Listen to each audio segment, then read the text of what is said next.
اللہ فرماتا ہے وَنَحْنُ أَقْرَبُ إِلَيْهِ مِنْ حَبْلِ الْوَرِيدِ، میں بندے کے شہر سے بھی زیادہ قریب ہوں. یہ اللہ فرماتا ہے، یہ قرآن ہے.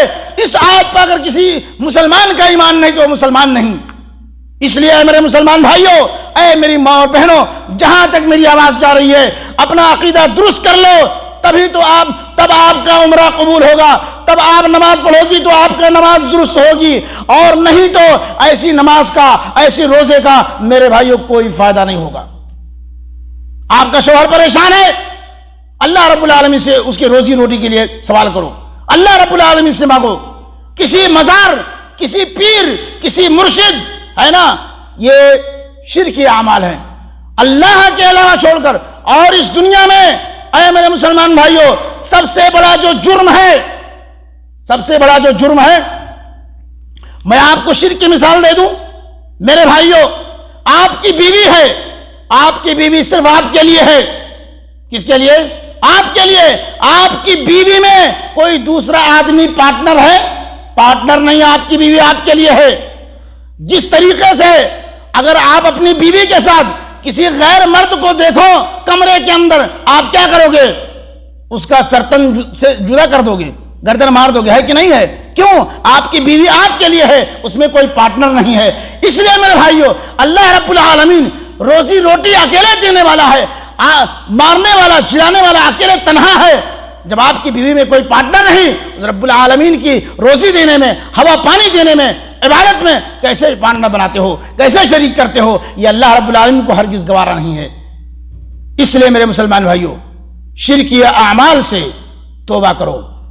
ان اللہ لا یغفر ان یشرک بہ ویغفر ما دون ذلک لمن یشاء. اللہ رب العالمین شرک کو کبھی معاف نہیں کرے گا. اگر شرک کے علاوہ گناہ ہے، اللہ چاہے تو معاف کر سکتا ہے. کان کھول کر سن لو اے مسلمان بھائیوں، اپنا عقیدہ درست کر لو. جہاں بھی ہیں، جس زبان کے لوگ ہیں، جہاں تک میری آواز جا رہی ہے میرے بھائیوں، کوئی کام نہیں آنے والا ہے. نہ آپ کی قبر کے اندر آپ کی بیوی جائے گی، نہ آپ کی قبر کے اندر آپ کی ماں جائے گی، نہ آپ کا باپ جائے گا، نہ آپ کا بیٹا جائے گا. کوئی آپ کے قبر کے اندر نہیں جائے گا. اگر جائے گا تو صرف اور صرف آپ کا اعمال جائے گا. اس لیے اپنا عقیدہ درست کر لو، اپنے اعمال صحیح کر لو. یہ چند دن کی زندگی ہے، یہ چند دن کی زندگی ہے. فَمَن يَعْمَلْ مِثْقَالَ ذَرَّةٍ خَيْرًا يَرَهُ وَمَن يَعْمَلْ مِثْقَالَ ذَرَّةٍ شَرًّا يَرَهُ. جس نے اس دنیا کے اندر ذرہ برابر نیکی کی ہے، کل قیامت کے دن وہ بھی پائے گا، اور جس نے ذرہ برابر برائی کی ہے، کل قیامت کے دن وہ بھی اپنے اس برائی کو دیکھے گا. یہ ہمارے دائیں بائیں جو بیٹھے ہوئے ہیں فرشتے، ہماری اچھائی لکھنے والے، ہماری برائی لکھنے والے موجود ہیں میرے بھائیوں. آپ کال کوٹری کے اندر، چاہے کتنی تاریکی رات کے اندر جو بھی غلطی کر ڈالو، یہ آپ نہ سوچو کہ کوئی نہیں دیکھ رہا ہے. انسان نہیں دیکھ رہا ہے، رب العالمین دیکھ رہا ہے. انسان نہیں دیکھ رہا ہے، لیکن تمہارا رب تمہاری ہر حرکت کو دیکھ رہا ہے. کالی چوٹی، کالی پہاڑ کے اندر اگر وہ چلتی ہے، اس کے چلنے کی آہٹ کو بھی اللہ رب العالمین سنتا ہے. انہ علیم بذات الصدور، دلوں کے راز و نیات کو جاننے والا ہے رب العالمین. آپ یہ نہ سوچو ہم کچھ بھی غلطی کر لیں کوئی دیکھنے والا نہیں. اس لیے میرے مسلمان بھائیوں، کہنے کا مطلب یہ ہے کہ رمضان آنے سے پہلے اپنے شرکی اعمال سے توبہ کر لو. آپ کا عقیدہ جو شرک ہے، اس شرک سے توبہ کر لو، بالکل پاک ہو جاؤ میرے بھائیوں. تب تو آپ کا روزہ قبول ہوگا، رمضان کا فائدہ میسر ہوگا، رمضان کا فائدہ آپ کو ملے گا. جو آدمی عبادت بھی کرے اور گناہ کا کام بھی کرے تو اس میں کوئی شک نہیں کہ اس کا نیک عمل مردود ہے. ایک طرف گناہ کا کام کر رہا ہے، دوسری طرف نیک کام بھی کر رہا ہے، اس کے عمل کا کوئی فائدہ نہیں، اس کا عمل بیکار ہے، اس کی بھلائی بھی بیکار ہے، کوئی فائدہ نہیں ہوگا. اللہ رب العالمین فرماتا ہے وَلَقَدْ أُوحِيَ إِلَيْكَ وَإِلَى الَّذِينَ مِنْ قَبْلِكَ لَئِنْ أَشْرَكْتَ لَيَحْبَطَنَّ عَمَلُكَ وَلَتَكُونَنَّ مِنَ الْخَاسِرِينَ. بڑی پیاری آیت سنیے، اللہ رب العالمین کا فرمان سنیے میرے بھائیوں. اللہ رب العالمین فرماتا ہے یقیناً تیری طرف بھی اور تجھ سے پہلے کے تمام نبیوں کی طرف بھی وحی کی گئی کہ اگر تو نے شرک کیا تو بلا شبہ تیرے عمل صالح ضائع ہو جائیں گے اور بالیقین تو ضیاء کاروں میں سے ہو جائے گا. یہ کس کو نصیحت کی جا رہی ہے؟ یہ نبیوں کے بارے میں ہے کہ اے نبی، اے انبیاء کرام، اگر تم نے بھی شرک کیا تو تمہارے اعمال بھی ضائع برباد ہو جائیں گے. لَيَحْبَطَنَّ عَمَلُكَ وَلَتَكُونَنَّ مِنَ الْخَاسِرِينَ. اگر تم نے بھی شرک کیا تو تمہارے بھی سارے عمل ضائع برباد ہو جائیں گے۔ ہم کس کھیت کے مولی ہیں؟ بتاؤ ہم کس کھیت کے مولی ہیں؟ جب نبیوں کو یہ وارننگ، نبیوں کو یہ الٹیمیٹم، نبیوں کو یہ تنبیہ کی جا رہی ہے کہ اگر تم نے بھی شرک کیا تو تمہارے بھی اعمال ضائع ہو جائیں گے، ہم اور آپ کہاں ہیں؟ اس لیے میرے بھائیوں، ہمیں اپنے شرکی اعمال اور عقائد سے توبہ کرنی چاہیے۔ رمضان کے مہینہ آنے سے پہلے یہ ہے رمضان کا استقبال۔ اللہ رب العالمین فرماتا ہے میرے بھائیوں سورہ عنکبوت کے اندر، اللہ رب العالمین کا بڑا پیارا فرمان سنیے، ان الصلاۃ تنہی عن الفحشاء والمنکر۔ اس میں کوئی شک نہیں کہ نماز بے حیائی، برائی کام سے روکتی ہے۔ تو اس میں تو جو نماز یا روزہ بے حیائی سے نہ روکے وہ اللہ کے ہاں قابل رد ہے۔ جو نماز اور روزہ بے حیائی سے نہ روکے وہ اللہ رب العالمین کے ہاں قابل قبول نہیں ہے۔ ایک طرف آدمی نماز بھی پڑھتا ہے، ایک طرف آدمی روزہ بھی رکھتا ہے، دوسری طرف جھوٹ بھی بولتا ہے، غیبتیں بھی کرتا ہے، چغل خوری بھی کرتا ہے، فلم بھی دیکھتا ہے، تو ایسے روزے کا کیا فائدہ؟ ایسے روزے کا کوئی فائدہ ہوگا؟ اللہ نے آنکھ دی ہے، اس عظیم نعمت کی قدر کیجئے۔ اس آنکھ کو اللہ رب العالمین نے دیا ہے بھلائی کے کام کرنے کے لیے، اچھے کام کرنے کے لیے۔ اس آنکھ کی قیمت اس آدمی سے پوچھئے جس کے پاس آنکھ نہیں ہے۔ تو اللہ نے آپ کو آنکھ دیا ہے، آپ اس نعمت کی قدر کیجئے، اس کو اچھے جگہ میں استعمال کیجئے، اس آنکھ سے صحیح چیز دیکھیے۔ اللہ رب العالمین نے کان دیا ہے، اس کان سے صحیح چیز سنیے، گانا سننے کے لیے نہیں دیا ہے۔ آنکھ دیا ہے نا، غلط چیز دیکھنے کے لیے نہیں دیا ہے۔ ہاتھ دیا ہے، غلط چیز پکڑنے کے لیے نہیں دیا ہے۔ اس کی قدر کیجئے مسلمان۔ یہ عظیم اللہ رب العالمین کی سب سے بڑی دولت ہے، آنکھ، ہاتھ، پیر، ناک۔ اگر آنکھ نہ ہوتا تو آپ دنیا جہان دیکھ سکتے تھے؟ اس لیے اس کی قدر کرو۔ یہ نہ سوچو ہمارے پاس موبائل ہے ہم جو چاہیں دیکھیں۔ اگر کسی نے ایک غلط میسج، ایک غلط فلم کسی کو فارورڈ کر دیا تو جب تک وہ غلط چیز لوگ دیکھتے رہیں گے وہ آدمی آگے فارورڈ کرتا رہے گا۔ یہ آدمی مر گیا جو فارورڈ کیا ہے، مرنے کے بعد بھی اس کے نام اعمال کے اندر یہ برائیاں جتنے لوگ دیکھتے رہیں گے جاتی رہے گی۔ سوچ سمجھ کے کسی غلط چیز کو فارورڈ کیجئے گا۔ رمضان آ رہا ہے، اسی لیے توبہ کیجئے ان تمام چیزوں سے۔ اگر آپ نے کوئی ایک صحیح میسج، قرآن کریم کا ترجمہ، اللہ کے نبی صلی اللہ علیہ وسلم کی حدیث کسی کو فارورڈ کری ہے، آپ مر گئے تو جب تک لوگ اس کو پڑھتے رہیں گے، اس آیت کریمہ کا ترجمہ سنتے رہیں گے، نبی صلی اللہ علیہ وسلم کی حدیث کو سنتے رہیں گے، آپ کے نام اعمال کے اندر اجر و ثواب ملتا رہے گا۔ آپ کے نام اعمال کے اندر اس کا اجر و ثواب ملتا رہے گا۔ اس لیے میرے بھائیوں، کہنے کا مطلب یہ ہے کہ رمضان آ رہا ہے، ان تمام چیزوں سے توبہ کیجئے، ہے نا، ہر بھلے کام کی، ہے نا، ہر بھلے کام کرنے کی اللہ سے توفیق مانگیے، اور جتنی کوشش ہو سکے اگر آپ اچھا کام نہ کر سکیں برا کام نہ کریں۔ اچھا کام کرنے کی توفیق نہیں ہوتی، بھلے کام کرنے کی اگر توفیق نہیں ہوتی تو برائی بھی نہ کریں۔ سمجھ رہے ہیں؟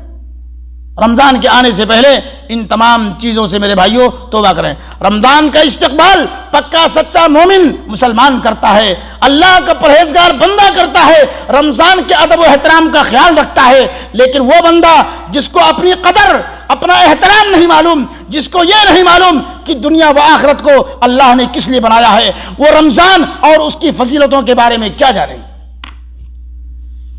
وہ آدمی رمضان اس کی فضیلتوں کے بارے میں کیا جانے جس کو خود اپنی قدر کا پتہ نہیں کہ اللہ نے ہمیں کس لیے اس دنیا میں پیدا کیا۔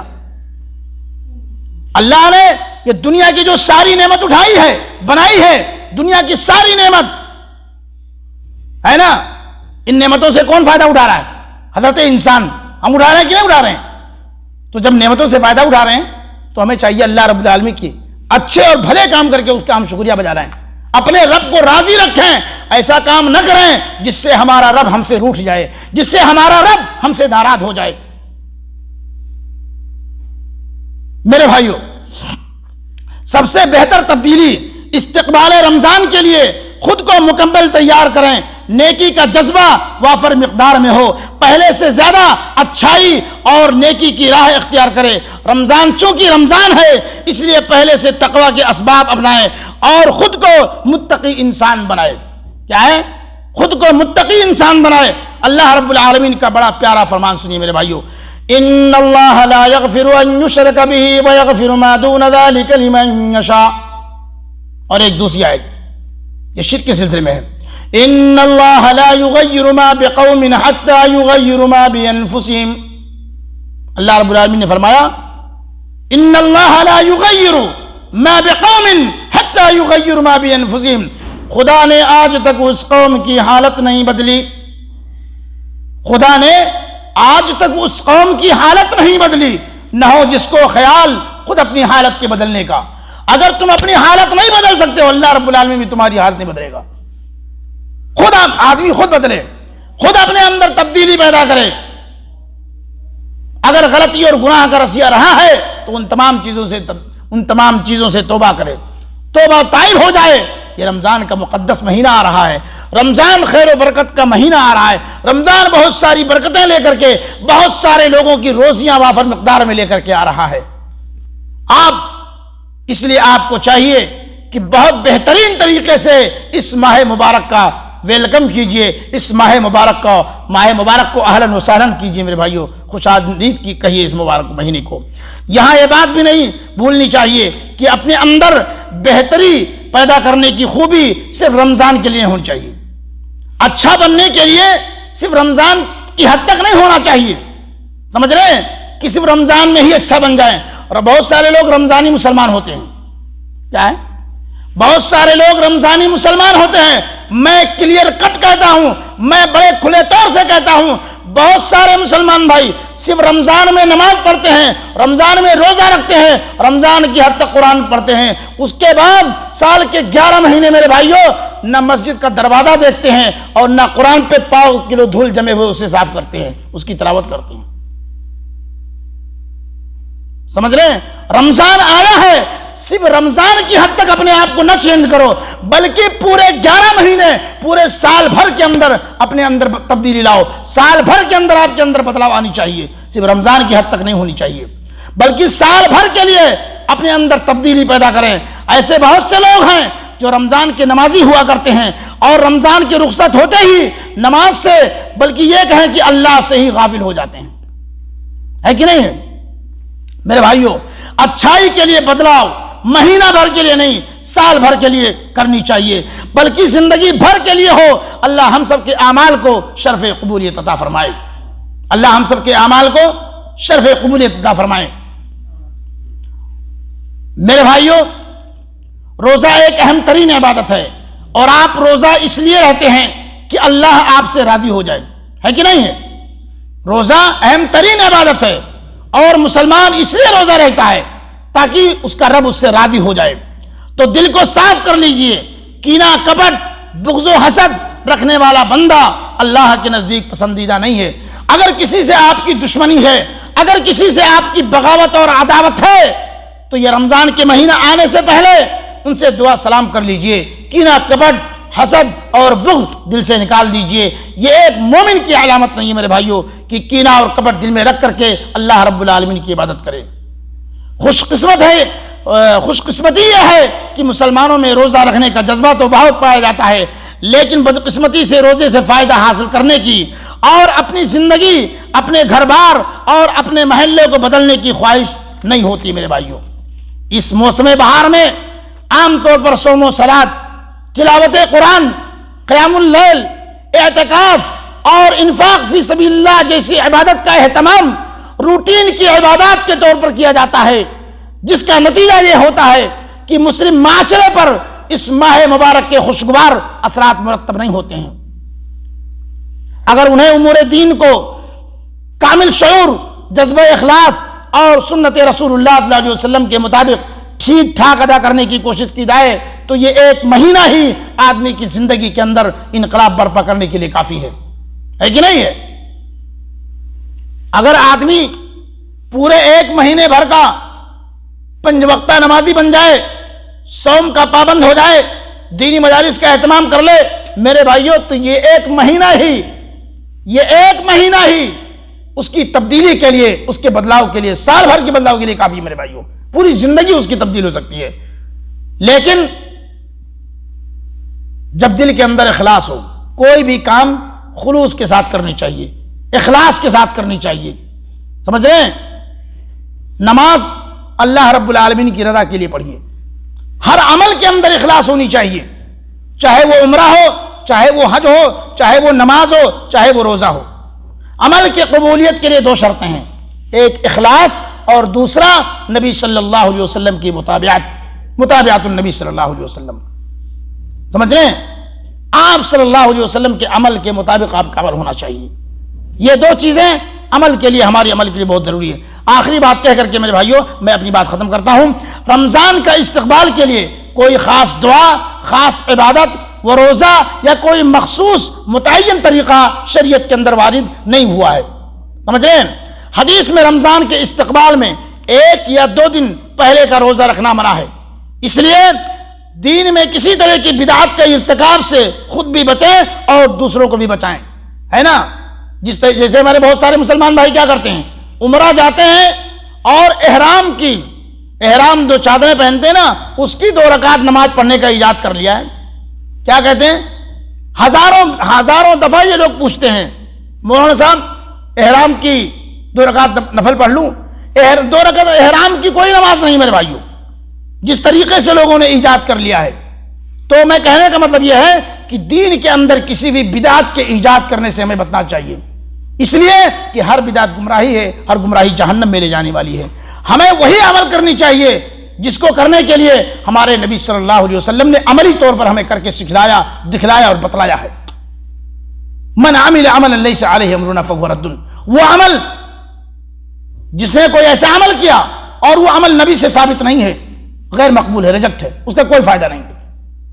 اب آپ یہ کہو مغرب کی نماز 3 رکعت ہے، 4 رکعت پڑھ لوں، ایک زیادہ پڑھ لوں، نماز ہی تو ہے، آپ کو ثواب ملے گا، گناہ ملے گا، اس لیے 3 رکعت ثابت ہے نبی سے، 3 ہی رکعت پڑھنی چاہیے، 4 پڑھو گے تو گناہ ملے گا، آپ کی نماز بھی نہیں ہوگی۔ اللہ تعالی ہمیں رمضان کا بہترین استقبال کرنے، اس مہینے سے ہر طرح کا فائدہ اٹھانے کا موقع فراہم کرے اور رمضان میں بکثرت اعمال صالحہ انجام دینے کی توفیق دے اور ان اعمال کو آخرت میں نجات کا ذریعہ بنائے۔ اللہ رب العالمین ہم تمام